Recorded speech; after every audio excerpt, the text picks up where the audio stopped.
KEC 55. Serving the Dallas-Fort Worth listening area. The National Weather Service in Fort Worth has issued a severe thunderstorm warning for southeastern Denton County in north-central Texas, west-central Collin County in north-central Texas, until 9:45 p.m. Central Daylight Time. At 8:39 p.m. Central Daylight Time, a severe thunderstorm was located over Lake Lewisville, moving east at 10 miles per hour. Hazard, 60 miles per hour wind gusts and quarter-size hail. Source, radar indicated. Impact, hail damage to vehicles is expected. Expect wind damage to roofs, siding, and trees.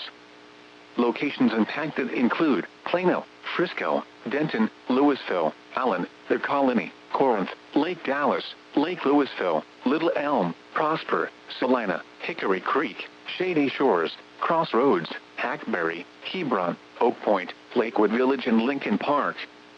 This includes Interstate 35E between mile markers 455 and 459. For your protection, get inside a sturdy structure and stay away from windows. The current